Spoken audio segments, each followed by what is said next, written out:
Merci d'écouter RFI, il est 6h30 à Paris, 2 heures de moins en temps universel. Sonia Ghezali.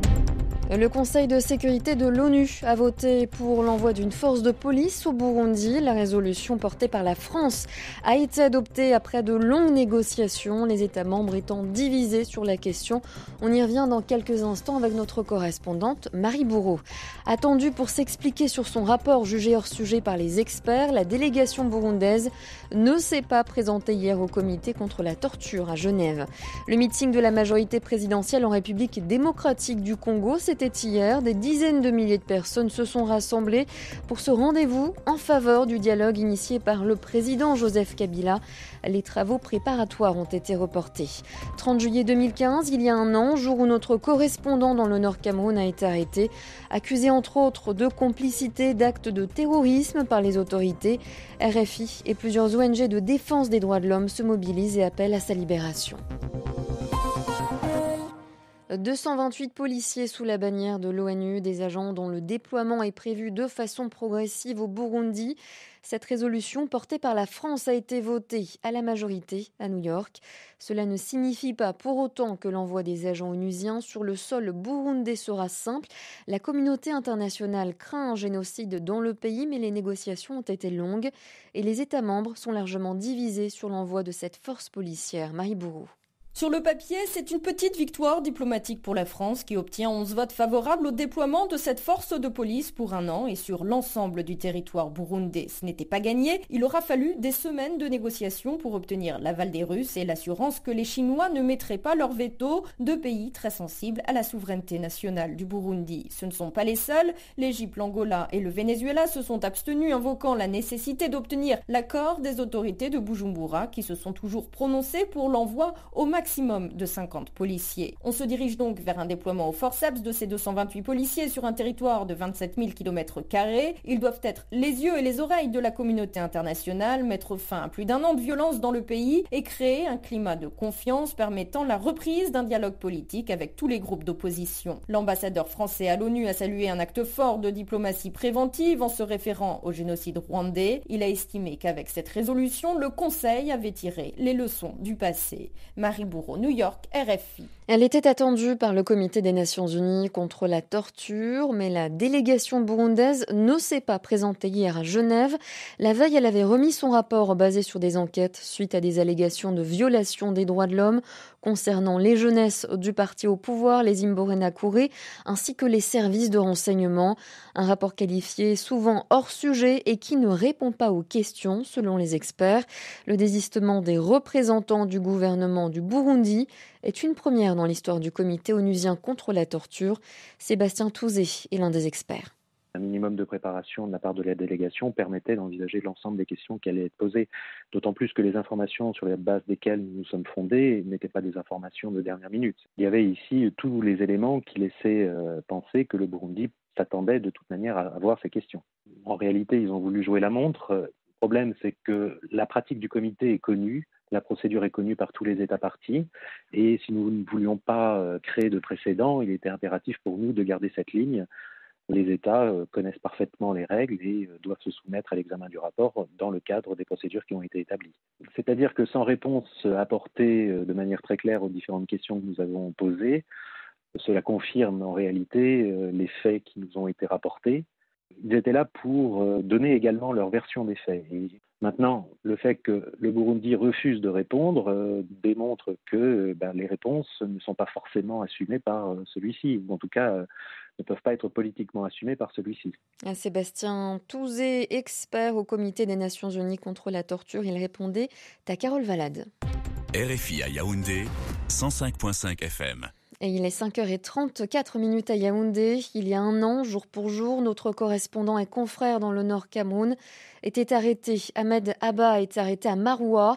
Les autorités camerounaises l'accusent de complicité d'actes de terrorisme et de non-dénonciation d'actes de terrorisme. Aucun des témoins à charge de l'accusation n'a encore été appelé à la barre depuis le début de son procès qui s'est ouvert il y a 6 mois. L'affaire est allée de renvoi en renvoi. À Yaoundé, les précisions de Polycarpe et Somba.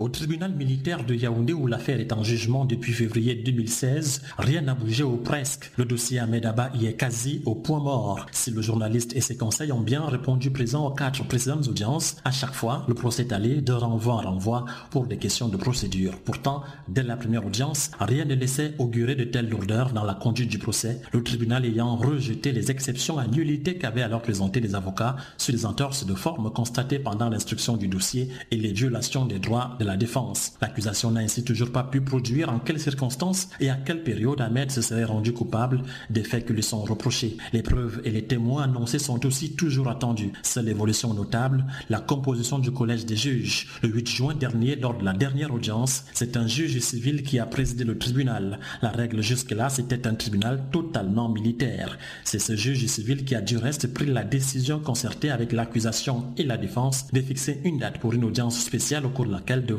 être totalement vidée cette affaire. La date de cette audience sera fixée le 3 août prochain. Policarpe Soumba, Yaoundé, RFI. RFI et plusieurs ONG de défense des droits de l'homme se mobilisent et appellent à la libération de notre confrère. La présidente de France Média Monde et de Radio France Internationale est notre invitée. Nous la retrouverons dans une dizaine de minutes juste après ce journal.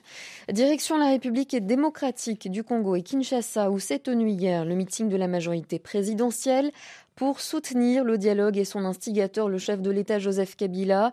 Un rendez-vous fixé au stade Tata Raphaël. Des dizaines de milliers de personnes s'y sont retrouvées.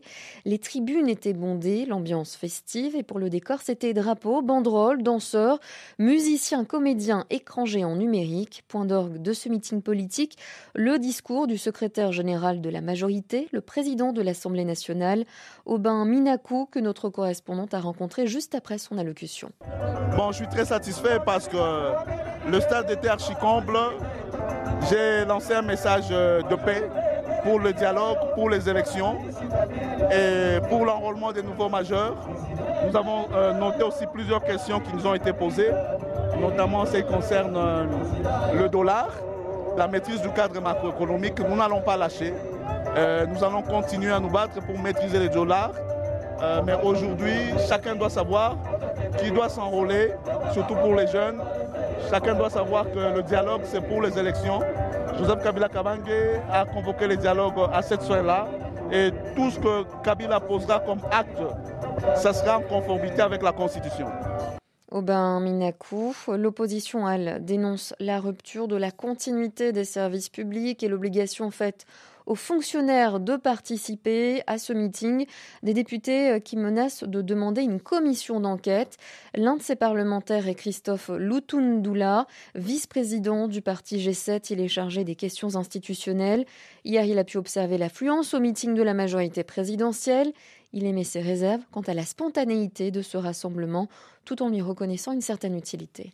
Ces meetings des fonctionnaires et agents de l'État et des employés des sociétés d'État forcés à y aller pour ne pas perdre de l'emploi et des jeunes gens paupérisés mais à qui on a distribué de l'argent a eu le mérite ci-après. C'est la clarification du débat autour de deux positions diamétralement opposées défendues par deux camps. D'un côté, les camps de ceux qui soutiennent le président de la République et son dialogue convoqué pour violer la Constitution et entériner l'incapacité du pouvoir d'organiser les élections, et de l'autre, les camps de force de changement qui tiennent à la Constitution du 18 février, qui tiennent à l'alternance politique. Et enfin, quand vous dites aux gens, venez soutenir un dialogue, quoi de plus normal? Mais le problème, c'est qu'on ne dit pas aux gens de quel dialogue s'agit-il. Le vice-président du parti G7, Christophe Lutundula, au micro de Sonia Rollet à Kinshasa.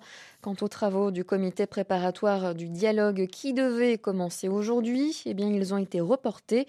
Décision de la facilitation et du groupe de soutien. L'annonce a été faite dans un communiqué signé par Edem Kodjo, le facilitateur de l'Union africaine. Objectif, permettre aux acteurs de pouvoir prendre des dispositions pour que, je cite, la grande famille du dialogue soit au grand complet. Edem Ibrahim Kodjo qui demande aux différents acteurs de faire preuve de dépassement, dit-il, afin de faire démarrer les travaux dans quelques jours. Dans l'actualité congolaise également, le soulagement exprimé par l'avocate des 6 membres du Front citoyen arrêtés à Bunia mercredi dernier. Ils ont été relâchés ainsi que le manifestant interpellé au même moment. Tous participaient à une manifestation pro-dialogue organisée par les autorités lorsqu'ils ont été arrêtés puis emmenés dans les locaux de l'Agence nationale de renseignement accusés d'avoir troublé l'ordre public. Ce que n'a pas retenu hier le procureur de Bunia qui a décidé de le relax. Les suites maintenant du procès d'Hissène-Habré, l'ancien président du Tchad condamné à Dakar au Sénégal par un tribunal spécial. Hier, la question de l'indemnisation des victimes a été tranchée. Elle réclamait 168 milliards de francs CFA. Elles n'ont obtenu finalement que 90 millions.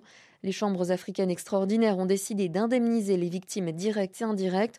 En revanche, elles ont rejeté les demandes de réparation collective, le garçon.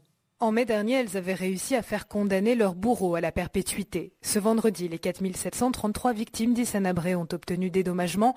La justice a pris en compte les victimes directes, mais aussi les proches des disparus ou encore les victimes étrangères, comme Abdourahmane Gueye, ancien bijoutier sénégalais qui aura passé 11 mois dans les prisons tchadiennes, une détention arbitraire lors de laquelle l'homme a perdu toute sa fortune.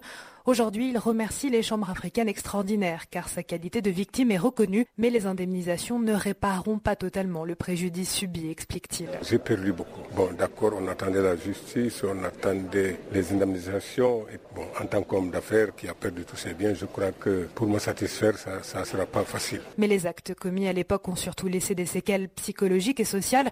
Les victimes demandaient donc des réparations collectives. Cette demande-là a été rejetée par la Cour. Pour Maître Hassan Diomandiaï, avocat des victimes, l'argent ne répare pas tout. Nous pensions qu'il était important que sur le plan psychologique, sur le plan de la réhabilitation, que ces réparations soient ordonnées. Et nous avions demandé à ce que des monuments soient édifiés sur les sites emblématiques de ces crimes. Nous avions demandé encore des mesures de réhabilitation. Un fonds d'indemnisation va maintenant être créé. Il sera alimenté par la contribution des États ou encore celle d'ONG. Quant à l'ex-président du Tchad emprisonné à Dakar, des saisies sur ses biens ont déjà été réalisées.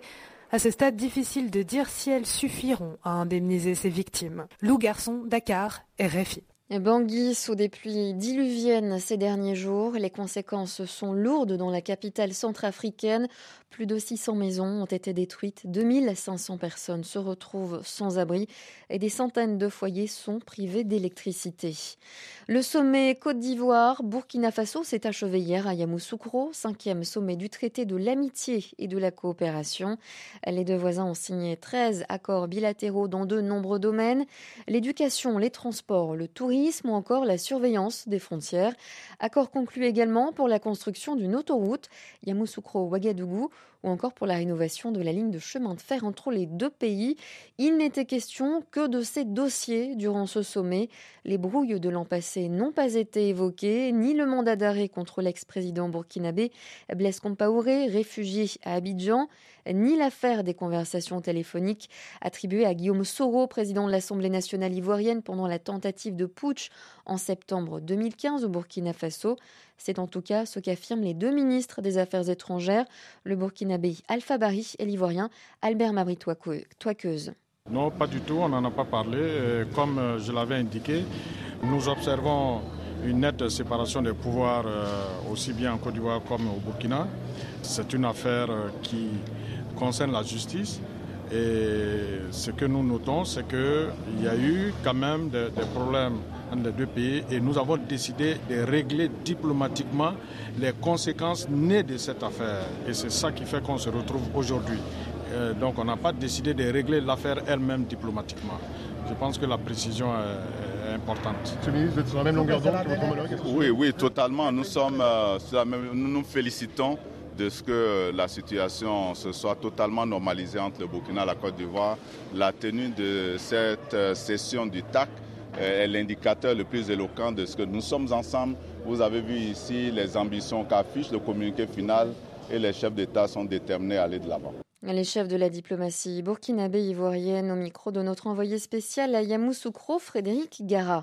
Les questions juridiques en matière environnementale sont souvent assez compliquées et l'on ignore aussi souvent ce qui est légal ou illégal. Pour pallier cette méconnaissance à Madagascar, une plateforme d'organisation de la société civile pour la protection de l'environnement a publié un livre intitulé « La bonne gouvernance environnementale en 27 études de cas ».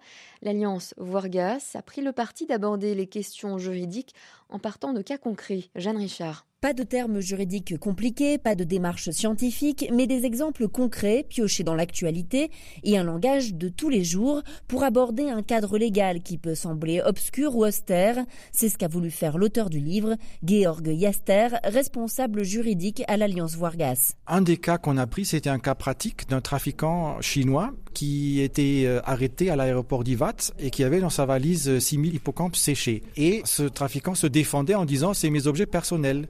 Est-ce qu'il a raison, oui ou non ? Si un entrepreneur fait un cadeau à un dirigeant, est-ce que c'est un geste de courtoisie ou bien est-ce que c'est un acte de corruption ? Et quand est-ce que c'est l'un et quand est-ce que c'est l'autre ? Le but, c'est de rendre accessible le droit de l'environnement aux simples citoyens. Nous voulons un citoyen curieux, un citoyen intéressé. Ce qui manque à Madagascar, c'est vraiment une couche citoyenne qui s'intéresse à ce qui se passe dans le secteur politique, dans le secteur judiciaire.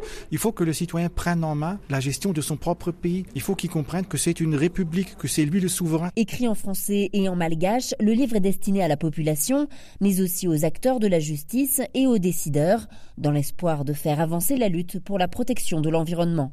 Jeanne Richard, Antananarivo, RFI. Et il est 7h45 à Antananarivo, 6h45 à Paris. À venir dans les prochaines minutes, reportage culture consacré au peintre impressionniste Frédéric Basile. Viendront les sports ensuite, mais avant cela, on vient sur l'emprisonnement de notre correspondant en langue Haoussa au Nord Cameroun. On en parle avec notre invité juste après une petite pause. Appelez-nous, exprimez-vous. Juan Gomez. Au Gabon, Ali Bongo sera bien candidat à l'élection présidentielle. La Cour constitutionnelle a rejeté les recours de l'opposition qui accuse le président sortant d'avoir falsifié son acte de naissance et de ne pas être né gabonais. Nicolas Brousse lance le débat. 33 9 693 693 70. Nicolas Brousse avec vous au téléphone, lundi à partir de 8h10 TU. RFI. Afrique Matin sur RFI. Sonia Ghezali. Et notre invitée, la présidente de France Média Monde et de RFI, elle lance un appel aux autorités camerounaises pour que notre confrère Ahmed Abba, emprisonné à Yaoundé, soit libéré. Cela fait 1 an que notre correspondant en langue Haoussa au Nord Cameroun a été arrêté à Maroua. La direction de RFI et plusieurs associations de défense des droits de l'homme se mobilisent pour obtenir sa libération. Marie-Christine Saragosse est au micro de Christophe Boisbouvier. Marie-Christine Saragosse, bonjour. Bonjour. Voilà 1 an que notre correspondant au Cameroun, Ahmed Abba, est en prison. Pourquoi êtes-vous inquiète ? Je suis inquiète parce que d'abord, on l'a appris plus tard, mais il a été d'abord détenu au secret, il a subi des tortures. Puis quand nous, on a dès le départ fait valoir la présomption d'innocence, qu'on lui a donné un avocat, on a fait pression pour qu'il rentre dans une procédure, disons, plus normale, mais notre avocat nous dit, et on constate nous-mêmes que le dossier est vide, il n'y a pas eu vraiment d'instruction. Il est renvoyé de procès en procès qui restent des procès techniques, jamais le fond n'est abordé, pas de liste de témoins, rien. Donc à un certain moment, on s'interroge, qu'est-ce que ça cache ? Est-ce qu'on gagne du temps ? Est-ce qu'on a peur de perdre la face ? En se rendant compte qu'on est en prison depuis 1 an et c'est très très long 1 an. Moi je me souviens de ce que je faisais quand j'ai appris qu'il avait été arrêté l'année dernière. Et tout ce qui s'est passé pendant cette année-là, lui, il a vécu entre 4 murs. Cet homme qui n'a rien dans son dossier, donc qui est innocent, depuis 1 an, sa vie lui a été confisquée, c'est extrêmement grave. Pour quelle raison ? Rien ne nous est donné. Donc qu'est-ce qui se passe ? Est-ce que c'est pour ne pas perdre la face qu'on fait traîner ce procès parce qu'on se rend compte qu'il n'y a rien dans son dossier ? Qu'est-ce qui vous choque le plus ? Ce qui me choque, c'est que ce sont des accusations très graves. Et au départ, d'ailleurs, ici à RFI, et en France, je veux dire, on subit le terrorisme toutes les semaines. Je veux dire, donc on est très sensible à ces accusations de terrorisme. Donc c'est des accusations graves. Quand on dit à quelqu'un qu'il a une complicité, qu'il n'aurait pas prévenu les autorités, c'est des accusations graves. Quand on porte des accusations de cette gravité, elles doivent être étayées. Porter de telles accusations sur un dossier vide, ça me semble, au fond, quelque part, attaquer le métier de journaliste. Parce que, qu'est-ce qu'a fait Ahmed Abba ? Évidemment, il était le correspondant, je rappelle, donc en Aoussa de RFI, au nord Cameroun, précisément parce que le nord Cameroun vivait une situation extrêmement grave d'attaques terroristes. Et nous-mêmes, nous sentons absolument solidaires du Cameroun sur ces questions. Il couvrait ça. Quand on est journaliste, on est forcément amené à être en contact avec l'information qu'on couvre. À être appelé même parfois par des terroristes, ça arrive à nos spécialistes du djihadisme ici. Pour autant, est-ce qu'on donne un aval quelconque à eux ? Non, pas du tout. Mais comment est-ce qu'on peut faire un travail d'information si on n'est pas en contact parfois avec ceux qu'on est censé couvrir comme information ? Mais cette frontière, elle est parfois difficile pour faire le métier de journalisme, entre couvrir et puis tout d'un coup pouvoir être accusé de complicité. Mais il n'a jamais franchi cette frontière, jamais. Et nous, on a fait tout traduire de ce qu'il avait fait pour vérifier que jamais dans ses propos il pouvait y avoir la moindre ambiguïté. Il n'y a aucune ambiguïté. Et les autorités même lui reprochent de ne pas avoir fait de dénonciation, mais il était en contact avec les autorités. Il n'a jamais franchi le Rubicon. C'est pour ça que je suis inquiète et que je ne comprends pas. Je ne comprends pas comment on n'est pas sorti de cette situation 1 an plus tard. Quel est votre message aujourd'hui ?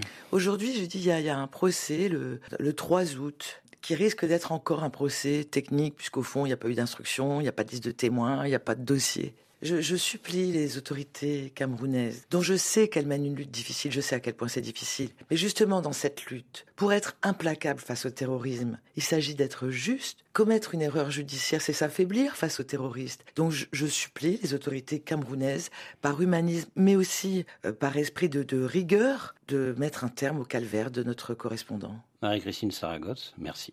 Allez, entretien fait par Christophe Boisbouvier. Les titres de l'actualité internationale de ce samedi 30 juillet en France. 3 personnes sont toujours en garde à vue après l'assassinat d'un prêtre cette semaine à Saint-Étienne du Rouvray près de Rouen. Attaque revendiquée par le groupe État islamique alors que les hommages et les cérémonies se multiplient. Hier à la mosquée de la ville, aujourd'hui des événements sont prévus, notamment à Lyon et à Bordeaux. L'ancien président Lula, l'ancien président brésilien, sera jugé dans le scandale de corruption autour de Petrobras. Il a été mis en examen hier pour tentative d'entrave à la justice. Il est soupçonné d'avoir tenté d'acheter le silence d'un dirigeant du groupe pétrolier. En Turquie, après l'armée, les fonctionnaires et les journalistes, la purge d'après le coup d'État manqué de mi-juillet touche désormais les milieux d'affaires. Plusieurs grands patrons ont été arrêtés hier. Ces 2 dernières semaines, on compte 18 000 gardes à vue, 9 600 personnes placées en détention et plus de 50 000 passeports confisqués. Et l'ONU propose de gérer les couloirs humanitaires autour de la ville d'Alep, toujours sous le feu des armées syriennes et russes. Ces corridors sont une idée des Syriens et des Russes.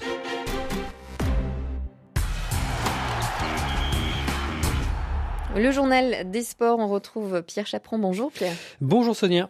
Au Nigeria, Stephen Keshi a été enterré hier. Vainqueur de la CAN 94 comme joueur et en 2013 comme entraîneur des Super Eagles, Big Boss, son surnom, a été inhumé dans sa ville natale, Ila, au sud du Nigeria. Ses obsèques avaient débuté jeudi à Benin City, ville où il s'était éteint le 8 juin dernier à l'âge de 54 ans. Famille et proches étaient présents, certains de ses anciens coéquipiers de la génération 94 aussi.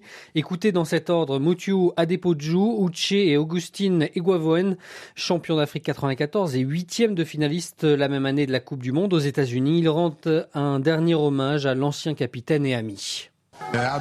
C'était un grand travailleur, mais aussi un homme très gentil. Nous ne le verrons plus jamais. C'est vraiment triste. En tant que capitaine, il était fantastique, mais c'était aussi un grand ami et un formidable camarade de chambre. Je n'ai que des choses positives à dire sur Stephen Keshi. Il était incroyable. C'était un homme merveilleux, toujours prêt à défendre ses convictions. Il avait beaucoup de caractère et du charisme. Que dire de plus ? Il va énormément nous manquer. Des propos recueillis par Ishaka Adegboye. Et direction le Niger à présent. Coup d'envoi aujourd'hui d'une nouvelle compétition de lutte traditionnelle. Oui, c'est un petit événement. La discipline est très populaire dans le pays. Ce samedi, les spectateurs découvriront la première édition du championnat Interligue.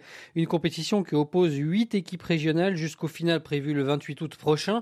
Aujourd'hui, Niamey reçoit Taoua et Dossé est opposé à Tillabéri pour le compte du groupe A. Dans le groupe B, Zinder se déplace à Agadez et Maradi affronte Difa. C'est aussi pour soutenir cette dernière région que la Fénilutte organise ce nouveau tournoi dont l'intérêt dépasse le cadre sportif. Présentation signée Ousmane Keïta. Ce premier championnat national interligue de lutte traditionnelle est organisé par la FENULUTTE pour apporter un soutien moral sans faille aux populations de Difa, victimes des affres de Boko Haram depuis 3 ans. La région de Difa est privée des compétitions sportives et particulièrement la lutte traditionnelle.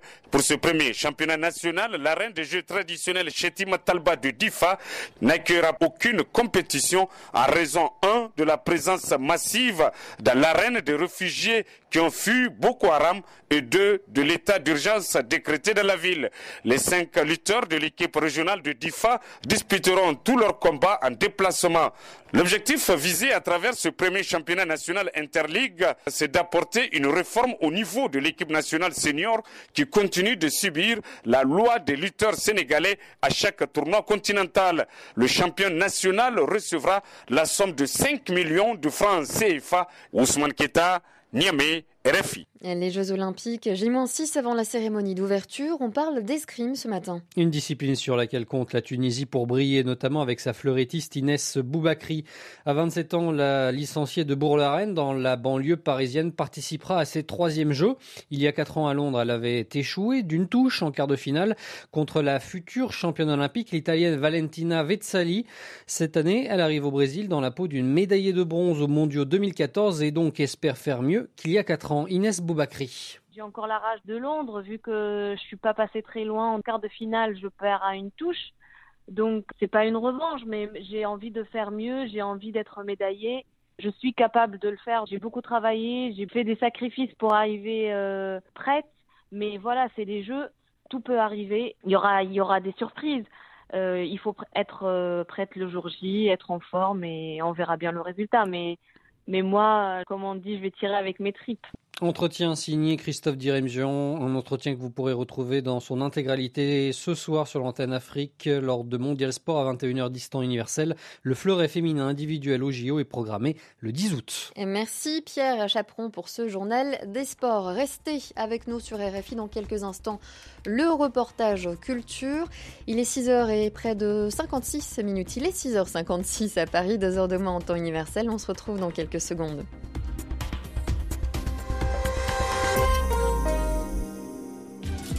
Écho d'ici, écho d'ailleurs. Jean-Pierre Boris. Le microcrédit devait éliminer la pauvreté dans le monde, mais le miracle s'est dissipé. Le développement attendu ne s'est pas produit. Le microcrédit est souvent aux mains de démarcheurs commerciaux. Les plus pauvres sont laissés à l'écart, au point que beaucoup considèrent que la microfinance sert d'abord les financiers. Écho d'ici, écho d'ailleurs. Jean-Pierre Boris. Tout à l'heure, à partir de 10h10 TU. RFI. Moins connu du grand public que Renoir, Monet ou Sisley, Frédéric Bazille était pourtant aussi l'un des précurseurs de l'impressionnisme. La quasi-totalité de son œuvre est exposée en ce moment à Montpellier, dans le sud de la France, sa ville natale. Mort au combat à 28 ans, Frédéric Bazille, ce peintre, a laissé une 50aine d'œuvres réalisées durant les années 1860. En à peine 7 ans, Carmen Lusman est partie sur les traces de ce peintre original. C'est une œuvre baignée dans la lumière de la Méditerranée que Frédéric Bazille a su faire sortir de son pinceau comme par enchantement. Pourtant, sa vie de bourgeois protestant à Montpellier le destinait à la médecine avant qu'il s'évade à Paris en 1862 pour y découvrir la vie de bohème. Michel Hilaire, directeur du musée Fabre. C'est un esprit curieux, beaucoup plus curieux que Monet, qui est un bosseur, qui, à la différence de Bazille, passe tout son temps à peindre. Bazille, au début, est un peu nonchalant, dilettante, mais dans les dernières années de sa courte existence, il va vraiment réaliser des chefs-d'œuvre qui comptent aujourd'hui parmi les toiles les plus emblématiques de cette époque qui précède directement l'impressionnisme. Parmi ces chefs-d'œuvre, le premier portrait de groupe en plein air de la peinture française, une réunion de famille d'une plasticité et profondeur hypnotisante qui rend presque mal à l'aise, tellement ces protagonistes semblent nous transpercer de leur regard intense. Frédéric Bazille est aussi le premier artiste à s'attaquer au nu masculin, un nu qui n'a rien d'académique, des baigneurs à demi vêtus, Jésus, un vigoureux pêcheur à l'épervier qui fait scandale en 1868 car il heurte les sensibilités par son naturel, un érotisme sous-jacent, l'audace d'un artiste plutôt secret. Sa vie privée et sentimentale est un peu un mystère en fait. On lui connaît pratiquement pas d'aventure féminine. Il était très beau garçon, très élégant, très dandy, aimant la musique, la poésie, la littérature. Il sort beaucoup au théâtre, à l'opéra. Il se passionne pour tout ce qui se passe dans la capitale. On peut ainsi admirer une petite italienne chanteuse des rues, une négresse au pivoine, des scènes bibliques ou des femmes faisant leur toilette, 45 tableaux en tout et un 6e caché. Ces jeunes peintres étaient assez fauchés. Ils retournaient la toile allègrement et repeignaient dessus. C'est le cas de ce tableau que nous avons retrouvé. Première grande composition ambitieuse de Frédéric Bazille. Une jeune fille joue du piano et un jeune homme l'écoute, que nous avons mis en valeur à travers une table tactile, interactive. Donc le public est invité à regarder ce qui se cache derrière l'apparence des choses et à travers les radiographies, retrouver les premières compositions. Une exposition qui permet de découvrir le décor et l'envers du décor d'un artiste qui a partagé ateliers, débats enflammés et refus au salon officiel avec ses fidèles compagnons Monet et Renoir à l'aube d'un mouvement qui a révolutionné la peinture, l'impressionnisme. Exposition jusqu'au 16 octobre au musée Fabre à Montpellier et dès le 15 novembre au musée d'Orsay à Paris. 6h59 à Paris.